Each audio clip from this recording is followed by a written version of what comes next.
scapulo-humeral rhythm. This is my favorite topic in entire shoulder complex. Okay, we'll try to go very simple manner. Okay, scapulo-humeral rhythm.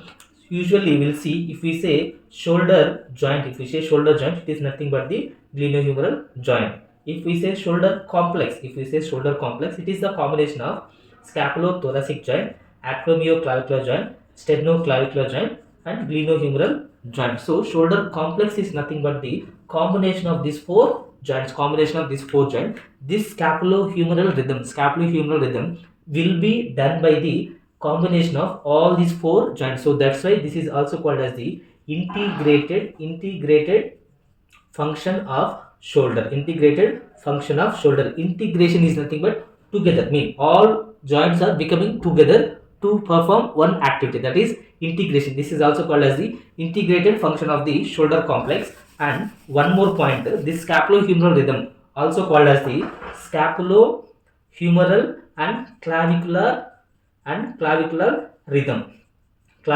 This is also called as the scapulo-humeral and clavicular rhythm. So here these are the other synonyms for the scapulo-humeral rhythm. So here now we'll see what is this scapulo-humeral rhythm. What is this scapulo-humeral rhythm means? Usually if we take abduction movement of the shoulder joint, it is around 0 to 180 degrees. 0 to 180 degrees is the shoulder abduction range. 0 to 180 degrees is the shoulder abduction range. In this 0 to 180 degree abduction range, here all the joints, that means scapulothoracic, glenohumeral, sternoclavicular and acromioclavicular, all joints will contribute to produce this activity, that is nothing but the integrated function. So in this abduction 180 degree, what will happen? So here 2:1, we'll say that 2:1. So here if we divide 180 degrees into three parts, 60, 60, 60, so total 60 degrees, 60 degrees, 60 degrees. So total this is three parts. So in these three parts, two parts of the movement will be done by the glenohumeral joint and one part of the movement will be done by the scapulothoracic joint. So that's the point here. 2:1 means this 180 degree will divide into three parts. In that, two parts of the movement will be done by the glenohumeral joint and one part of the movement will be done by the scapulothoracic joint. We discussed it is the combination of all the joints, but here we are discussing only about scapulothoracic and glenohumeral. But when these two joints will come to action, that we'll see. So here if we take the 180 degrees of the, here if we take the 180 degrees of the abduction, 180 degrees of abduction. So here in this 180 degree abduction, observe this clearly. In this 180 degree abduction, almost see here 120 degree abduction will be done by the glenohumeral joint and remaining 60 degree movement will be done by the scapulothoracic joint. So that means it is 2:1. What it means? Every 2 degrees of glenohumeral movement, joint movement, 1 degree of scapulothoracic joint will move. That's what, no, 60 plus 60 equal to 120. No, that's what point here. Every 2 degrees of glenohumeral joint movement, 1 degree of scapulothoracic movement will happen. After that, in this scapulothoracic total, how much I said? 60 degree of scapulothoracic movement will happen. In this 60 degree, here two joints will come. First joint, sternoclavicular joint. Second one, acromioclavicular joint. So here 30 degrees.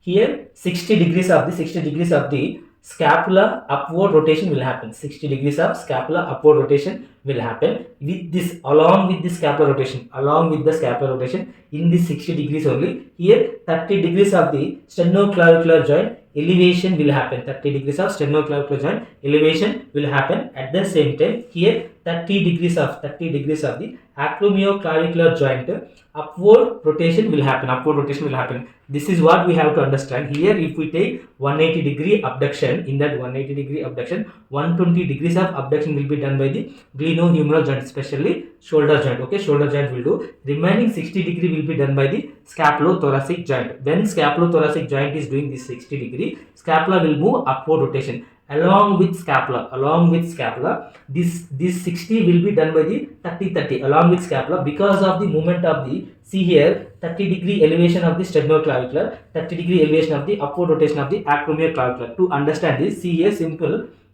I am taking clavicle here. This is our clavicle. So here I said 60 degrees scapulothoracic joint will do. Here again I said 30. Here again I said 30. It is little confusion. No, we'll see. Clavicle is here. Clavicle. This is lateral. This is medial. Medially clavicle is attached to which bone? Sternum. So here sternum will be there. So this is our sternoclavicular joint. Sternoclavicular joint. Clear. So here we are having the lateral. Lateral it is attached to which one? Acromion process. Acromion process. So acromion process is the part of the scapula. Part of the scapula. So this is our acromioclavicular joint. AC joint. Acromioclavicular joint. So if the scapula is moving, suppose you remember me. You imagine that acromioclavicular joint is in stable. It is like stable and sternoclavicular joint is stable. If you move the scapula, it will not move because here scapula is attached to the clavicle here. If scapula is moving, it will move clavicle. It will move clavicle because scapula having acromion process. Acromion process is articulated with the clavicle here. That's what acromioclavicular joint.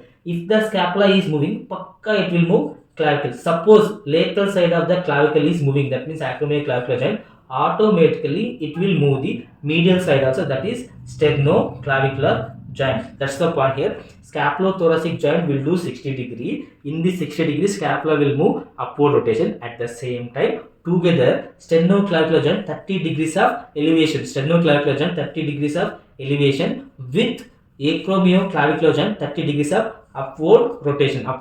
This is how this distribution of the range of motion. Now we'll see what are the uses of this scapulohumeral rhythm. Now we'll see what are the uses of this scapulohumeral rhythm. What is the use means? First point, uses of scapulohumeral rhythm. It is going to preserve the length tension relationship between. It is going to preserve the length tension relationship between glenohumeral muscles.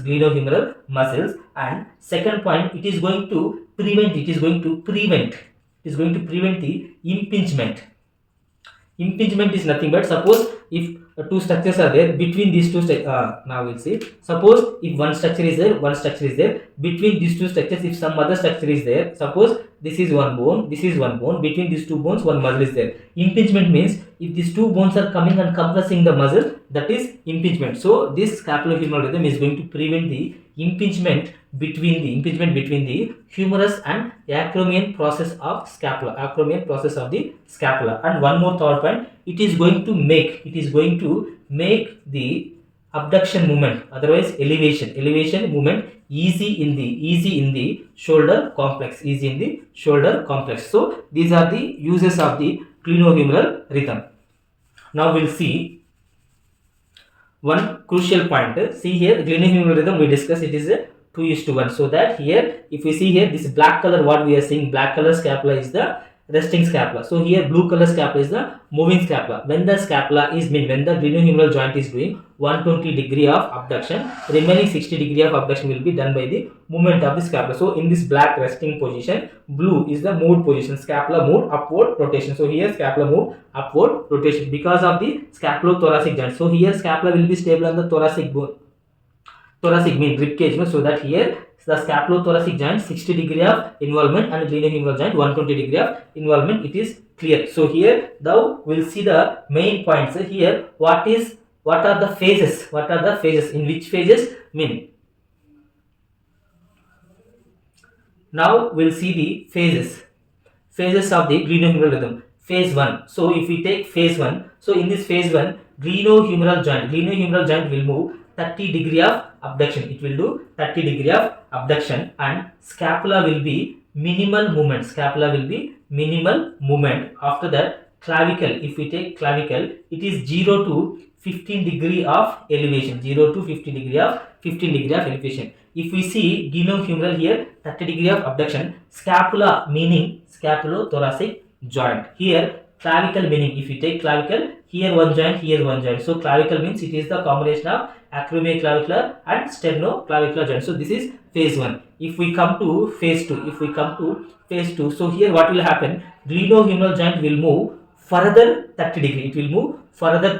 Here 30, here further 30. That means 30 plus 30 equals to 60 degree. Here it will move. After that, scapula, that means scapulothoracic joint. Here the movement will be 30-degree upward rotation. 30-degree upward rotation. Now if we see clavicle, it is a combination of these two. Okay, clavicle, here it will be 30 to 35-degree elevation. 30 to 35-degree elevation movement will happen in the phase 2. Now if we see phase 3, so here what will happen? Glenohumeral joint, here already it received 30, phase 1 30, phase 2 again 30. So here what will happen in phase 3? Already phase 1 30-degree plus phase 2 30-degree. Okay, phase 1 30, phase 2 30. So in phase 1, phase 2 60-degree over. Here what will happen? In third phase it will go furthermore abduction 60-degree. So that means 60 plus 60 120 degree. So here 120-degree elevation will happen, that means abduction will happen.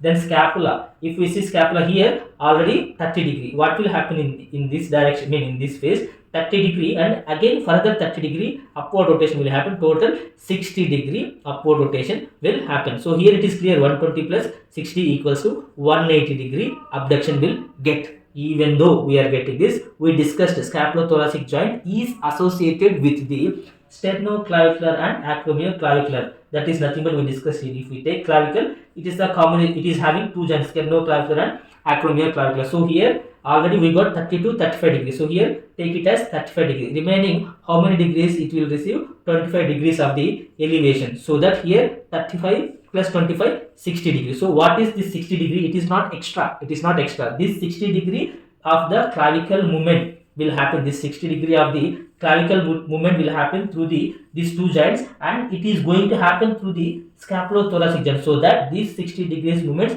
we can mix with this. So when the 60 degrees of movement is happening through the scapulothoracic joint, at the same time sternoclavicular and acromioclavicular joints also will move. These two joints are moving directly, mean if these two joints are moving means clavicle will move posteriorly.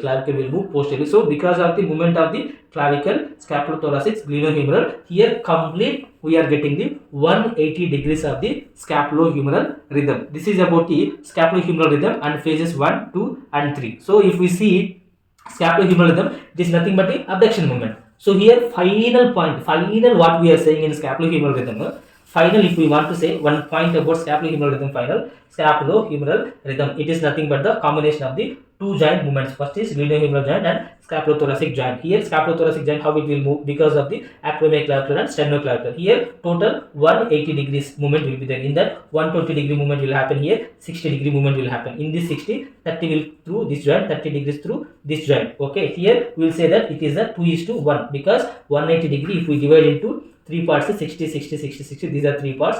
2 parts of the movement will happen through the glenohumeral joint, 1 part of the movement will happen through the scapulothoracic joint. So that's why it is the only scapulohumeral rhythm. So here we can see 60-degree upward rotation of the scapula. Black one is the resting scapula, blue one is the moving scapula. So here from resting position to this upward rotation 60 degrees scapula is moved. When the scapula is moved, see here, this is the resting position of the scapula, So here scapula is rotated upward. When it rotated upward, automatically it will move the clavicle. That means acromioclavicular, sternoclavicular joints will move at the same time. Glenohumeral joint, anyway scapula is moving, AC is moving, and ST, sternoclavicular joint is moving. Automatically glenohumeral joint, further 120-degree movement, it will happen freely inside the joint to produce the further abduction movement in the shoulder complex. This is about the scapulohumeral rhythm, also called as the integrated function of the shoulder complex, also called as scapulohumeral clavicular rhythm. Clear?